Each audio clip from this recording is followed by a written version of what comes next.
Sánchez se queda solo en la primera votación importante desde que llegó a Moncloa. El gobierno se ha quedado solo. La minoría de Pedro Sánchez en el Congreso se ha visualizado hoy en la primera votación importante desde que llegó a Moncloa el pasado 1 de junio. El techo de gasto, es decir, el objetivo de déficit para el año que viene, no se ha aprobado. PP y Ciudadanos han votado en contra como ya se esperaba. Pero también Podemos, CAT y ERC han abandonado a Sánchez al optar por la abstención. Solo el PNV se ha mantenido al lado del gobierno, que ha logrado 88 votos.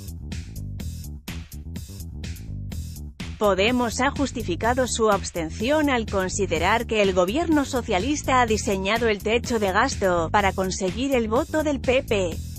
Los de Pablo Iglesias han visto insuficiente el incremento del déficit propuesto por el Ejecutivo y han reclamado una modificación de la Ley de Estabilidad Presupuestaria. Y el portavoz del CAT en el Congreso, Carles Campuzano, ha ido por la misma vía y ha asegurado que el gobierno no ha negociado. Lo que reclaman los nacionalistas es una negociación entre los gobiernos catalán y español para modificar la Ley de Estabilidad Presupuestaria e impedir el veto del PP. Y es precisamente en el veto del PP donde radica el quid de esta cuestión. Los populares tienen mayoría absoluta en el Senado y ya habían anunciado que frenarían el techo de gasto que les legase del Congreso. En este caso, y por ley, esa decisión no vuelve a la Cámara Baja, por lo que todos los grupos sabían de forma previa que el techo de gasto de Sánchez no se iba a aprobar. Por eso, Podemos y los grupos independentistas han optado por no mojarse. No les compensaba situarse al lado del PSOE por una cosa que no va a salir adelante. Al fin y al cabo, son socios de Sánchez pero también son su oposición y no les viene mal que se visualice la soledad del presidente.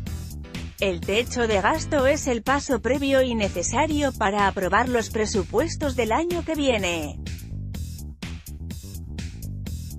Hoy ya se ha visto que el gobierno socialista tendrá problemas para sacar adelante unas cuentas propias.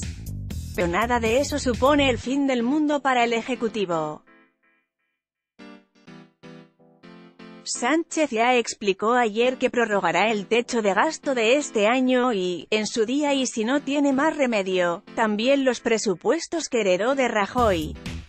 Por eso, y pese a que en los últimos días han arreciado los rumores de un posible adelanto electoral ante la soledad de un Sánchez que solo cuenta con 85 diputados en el Congreso, el presidente del gobierno avisó ayer de que aguantará y agotará la legislatura.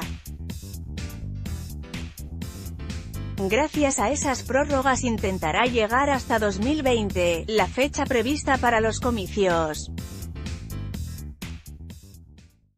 El gobierno de Mariano Rajoy había enviado a Bruselas un objetivo de déficit para 2018 fijado en el 2,2% que era incompatible con el incremento de gasto que las pensiones y la subida del sueldo de los funcionarios habían inyectado a los presupuestos generales acordados con PNV y Ciudadanos. Mientras, organismos internacionales y la propia Autoridad Independiente de Responsabilidad Fiscal, AIREF, ya advertían que sería muy complicado terminar el año por debajo del 2,7%.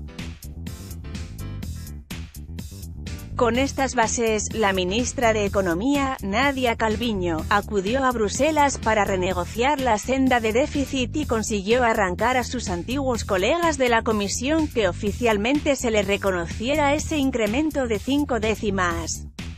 El pasado viernes, el Consejo de Ministros aprobó el reparto de esa nueva senda de déficit otorgando 2 puntos de esa subida a las comunidades autónomas, otros 2 a la Seguridad Social y quedándose solo 1 para el gasto de la Administración Central. La ministra de Hacienda, María Jesús Montero, ya advirtió al finalizar el Consejo de Política Fiscal y Financiera del jueves y tras el Consejo de Ministros del viernes que si los partidos políticos vetaban la nueva senda de gasto estarían dañando especialmente al gasto social de las autonomías y al de las pensiones en la seguridad social. Los ciudadanos no entendería que si Bruselas nos permite gastar más, seamos nosotros mismos quienes nos pongamos reglas más duras, advirtió. Montero también recordó que ante un posible veto por parte de las cámaras a la nueva senda de déficit, la única opción legal que hay es volver automáticamente a la anterior. Es decir, que para cumplir España tendría que cerrar el año en el 2,2%, una cifra que implicaría fuertes recortes en partidas de gastos en la media que el año viene cargado de sustos.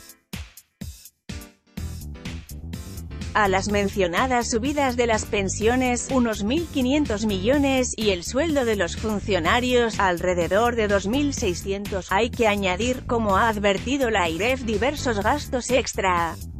Gastos como son los 1.700 millones que el Fondo de Garantía de Depósitos tiene que abonar en concepto de esquemas de protección de activos comprometidos con las entidades que en su momento rescataron a la Caja de Ahorros del Mediterráneo, CAM, y a UNIM.